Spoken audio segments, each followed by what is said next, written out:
مفتی طارق مسعود special. ہاں، سحری میں اگر غسل فرض ہو جائے تو جلدی غسل کرنا ضروری نہیں ہے، خوب سمجھ لیں۔ کسی کو نائٹ فال ہو گیا یا غسل فرض ہو گیا رات کو، تو آرام سے فجر کی نماز سے پہلے غسل کر لے۔ وہ غسل نماز کے لیے ضروری ہے، روزے کے لیے ضروری نہیں ہے۔ کھا بھی سکتے، ہاں ابھی بتاتا ہوں۔ قلی، تھوک نکلنے سے روزہ نہیں ٹوٹتا میرے بھائی، بلغم نکل لو اپنا ہو بشرطے کے، تھوک نکل لو، بلغم نکل لو، الٹی نکل لو، اس سے بھی روزہ نہیں ٹوٹتا۔ لیکن الٹی اگر منہ بھر کے ہوئی ہے فل اسپیڈ سے، پھر اگر نکلیں گے تو روزہ ٹوٹ جائے گا۔ تھوڑی بہت جو کھٹی کھٹی آج کل سب کو ہی لوگ کہتے ہیں ڈکاریں آ رہی ہیں، رمضان میں نا کھانے پینے پہ تھوڑا کنٹرول کریں۔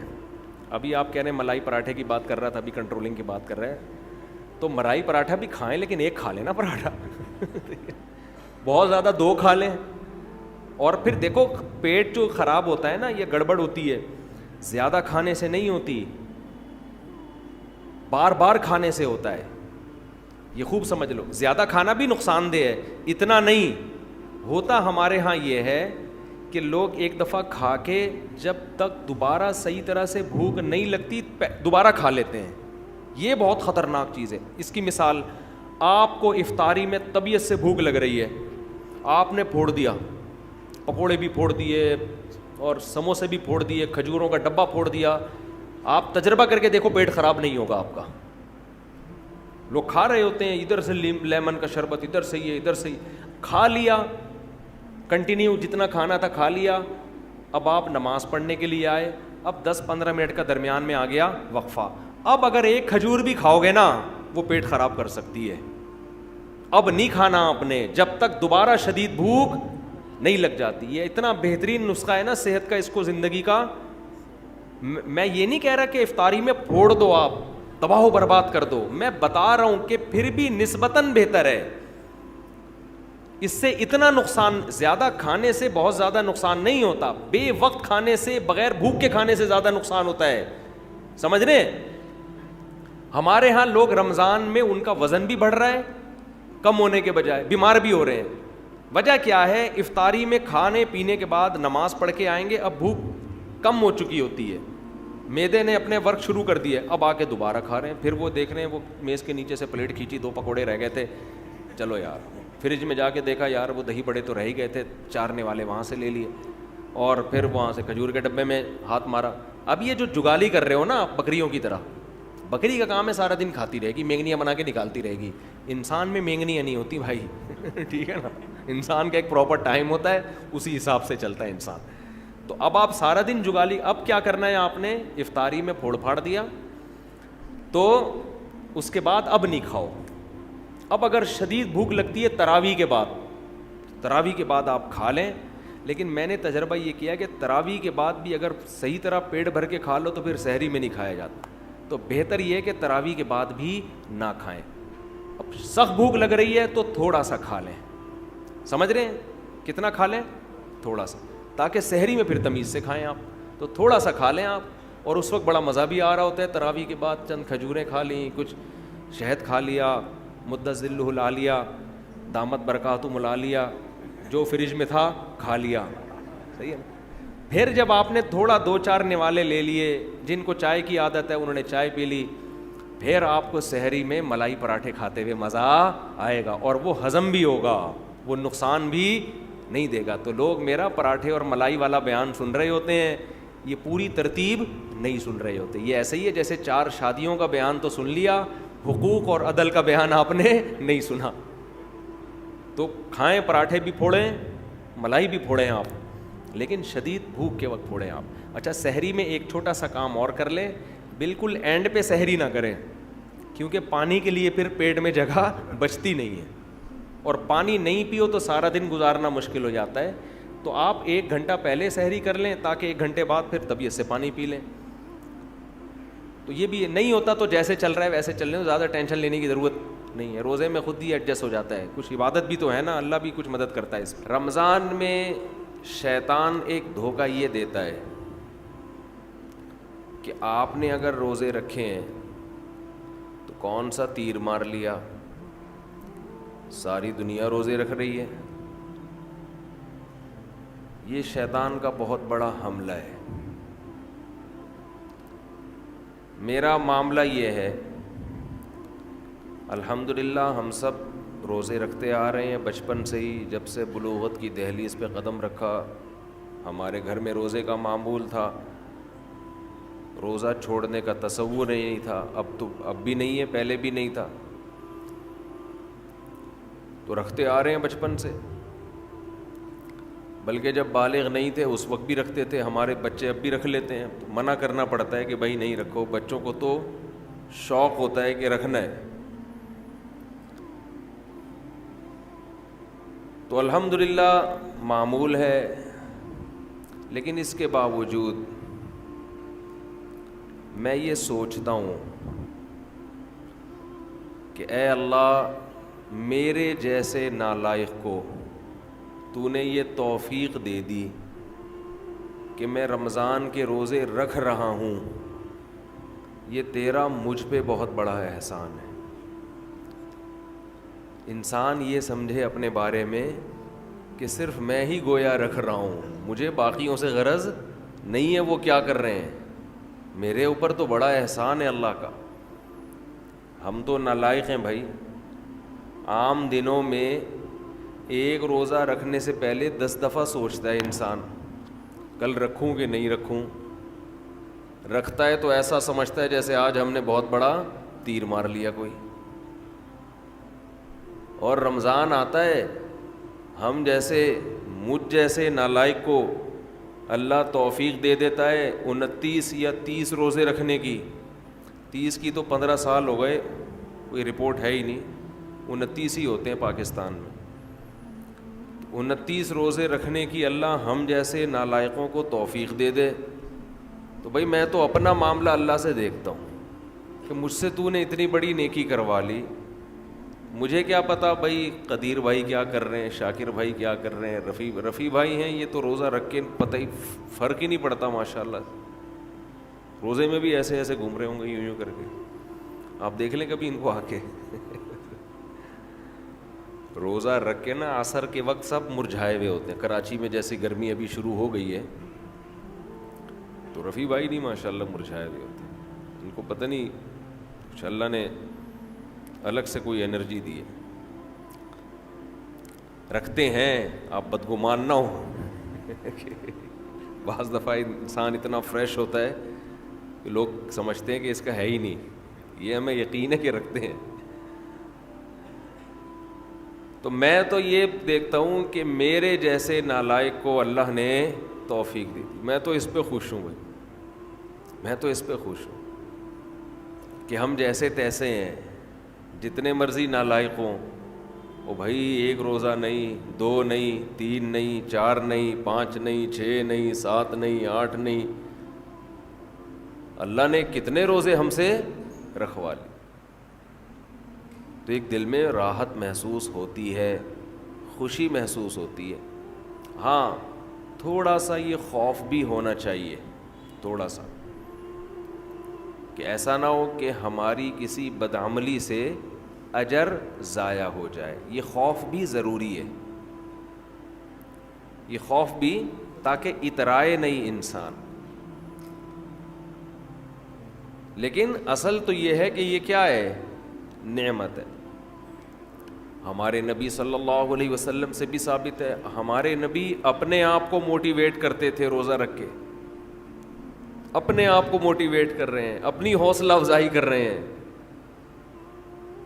کیسے حوصلہ افزائی؟ جب آپ صلی اللہ علیہ وسلم روزہ افطار کر لیتے، کیسے انسان کو خوشی محسوس ہوتی ہے نا. آج خوشی اس لیے نہیں ہو رہی کہ سحری میں 3 پراٹھے پھوڑے ہوئے ہوتے ہیں، پھینیاں کھجلے کھائے ہوئے ہوتے ہیں، بھوک ہی نہیں لگ رہی ہوتی.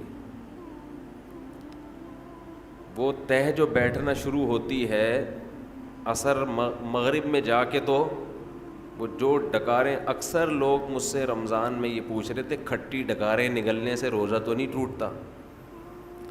ایسا لگتا ہے ہر آدمی کھٹی ڈگاریں ہی نگل رہا ہے سارا دن بیٹھ کے. کیونکہ ہر آدمی یہ مسئلہ پوچھ رہا ہوتا ہے کھٹی ڈکاریں نگلنے سے روزہ تو نہیں ٹوٹتا. ابے بھائی تو کیا ڈکاروں کے علاوہ اور کوئی کام نہیں ہے کیا؟ بہرحال یہ تو میں ایسا ہی کہہ رہا ہوں, لیکن جتنا مرضی 3 کیا 4 بھی کھا لو تو بھی بہرحال انسان ایک مجاہدہ کرتا ہے. تبھی تو دنیا پرست آدمی ایک روزہ بھی نہیں رکھتا. ہٹے کٹے لوگ دیکھے ہم نے, ڈاکٹروں نے ان کو کہا ہوا بھی ہے کہ تم نہیں کھاؤ, تمہارے لیے کھانے کے علاوہ دنیا کا ہر کام تم پہ سوٹ کرتا ہے, پھر بھی روزہ نہیں رکھتے. ان سے نہیں رہا جاتا 2-4 گھنٹے بھی کچھ کھائے پیے بغیر. ان کو چائے چاہیے, ان کو گٹکا چاہیے, ان کو پان چاہیے, ان کو نسوار چاہیے, ان کو روٹی چاہیے, ان کو کچھ نہ کچھ جانوروں کی طرح جگالی کرنے کے لیے چاہیے کہ منہ گھومتا رہے ان کا. ہے روزہ خور, آپ دیکھ لو, کھا رہے ہیں, ان سے نہیں برداشت ہوتا. گھر میں سب کا روزہ ہوتا ہے, بوڑھوں نے رکھا ہوا ہوتا ہے, لوگ ہمیں آ کے بتاتے ہیں سب کا روزہ ہے, ایک نالائق بیٹا ہے ہٹا کٹا جوان, اس سے نہیں رکھا جاتا, گھر میں نحوست کا ذریعہ بنا ہوا ہے.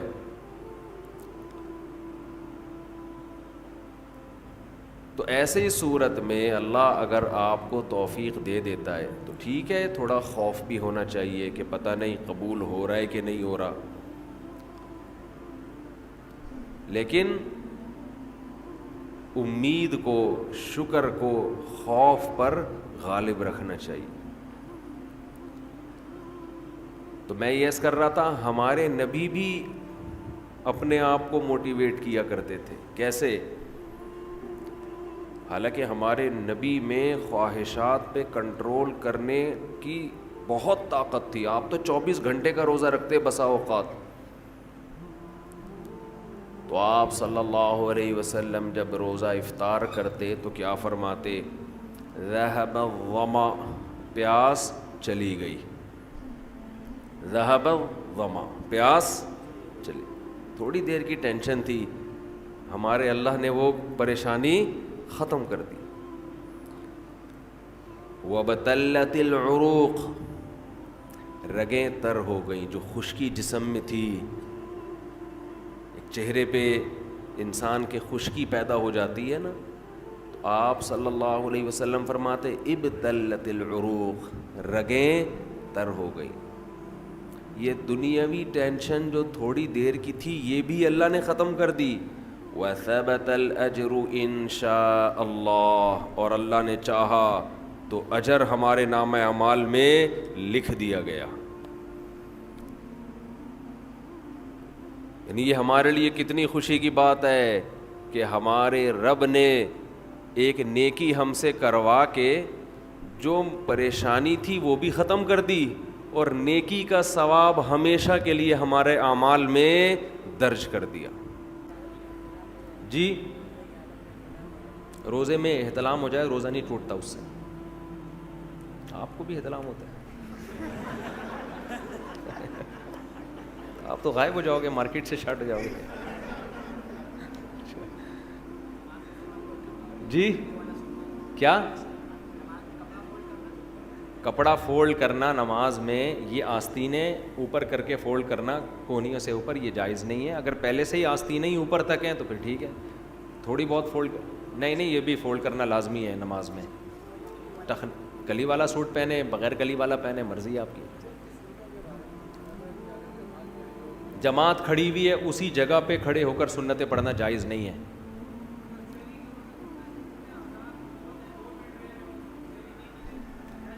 سحری کا وقت اب جب شروع ہوا ہے, 2 منٹ باقی ہیں اور آپ نے لوگ جائیدادیں کھا جاتے ہیں. حقیقت ہے,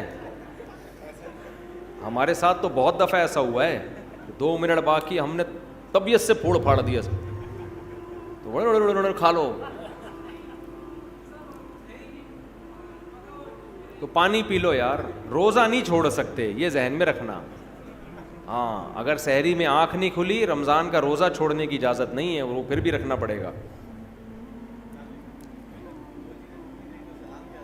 جی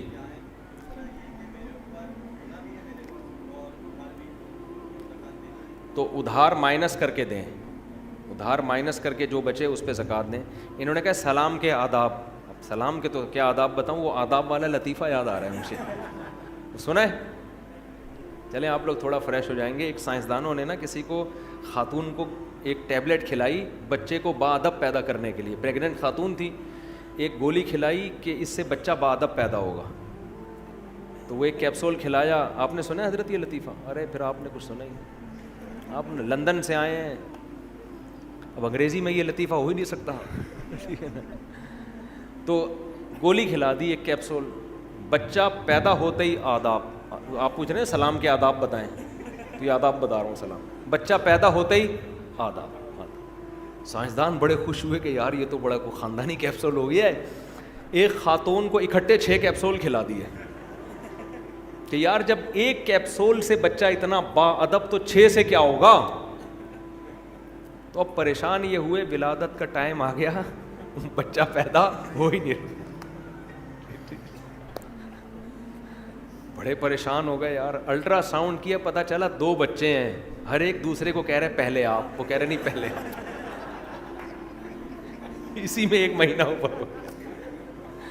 سمجھ رہے جی؟ آپ کچھ پوچھ رہے ہیں جی؟ نہیں, ادھار دیا ہوا ہے تو اس پہ زکوٰۃ ہے, لیا ہوا ہے تو اس کو مائنس کیا جائے گا. کیا؟ ہاں, فون کال پہ وکالت کے ذریعے نکاح ہو جاتا ہے. دولہا وہاں بیٹھا ہوا ہے, وہ قاضی کو اپنا وکیل بنا دے کہ میری طرف سے آپ قبول کر لیں گواہوں کی موجودگی میں. تو دلہن بھی اس کو وکیل بنا دے کہ میری طرف سے آپ قبول کر لیں. تو نکاح تو فون پہ نہیں ہوگا, نکاح تو مجلس میں ہی ہوگا, فون پہ وکیل بنا دیں گے یہ اس طرح سے. لڑکے کے ماں باپ راضی نہ ہو تو نکاح ہو جاتا ہے, لڑکی کے ماں باپ راضی نہ ہو تو پھر اختلافی مسئلہ ہے. فقہ حنفی میں ہو جاتا ہے, دوسرے فقہا کے یہاں نہیں ہوتا. احتیاط یہی ہے کہ نہ کیا جائے ایسا نکاح. صلاۃ و تسبیح پڑھنا جمہور کے نزدیک بہتر ہے, سنت ہے, افضل ہے. بعض فقہا اس کے قائل ہیں کہ ثابت نہیں ہے, اختلافی مسئلہ ہے. پہلے کم پھٹے ہیں یار دنیا میں, نئے پھٹے شروع کر رہے ہیں. مسجد کے متولی یا خادم کی مدد زکوٰۃ سے کرنا. دیکھو زکوٰۃ کا تعلق مسجد کا متولی یا خادم سے نہیں ہے, غریب سے ہے. غریب ہے تو دے سکتے ہو, چاہے متولی نہیں بھی ہو. غریب نہیں ہے تو نہیں دے سکتے. تو غریب آدمی کو دیں گے زکوٰۃ. جی ہاں, نہیں, خواتین کے ناک کان چھیدنا مرد کے لیے بالکل جائز نہیں ہے. آپ یہ کام چھوڑ دیں. جوان عورت ہے, اس کے ناک پکڑ کے مرد جو ہے نا وہ ناک چھید رہے, تو بالکل اللہ کی حدود کی خلاف ورزی ہے. آپ ایک ڈرل مشین رکھیں, ہاں, ہاتھ لگائے بغیر ان سے بولیں اس طرح سے کرو, ہاتھ نہ لگائیں عورت کو. ہاں جی, آپ 15-20 دن کے لیے وہاں جاتے ہیں. نہیں, 15 دن کے لیے جب کسی شہر میں جائیں گے تو پھر پوری نماز پڑھنی پڑے گی. آپ 15 دن کے بعد نہیں, پہلے دن سے ہی پوری پڑھیں گے. اگر 15 دن کے لیے گئے ہیں, نیت پہلے سے.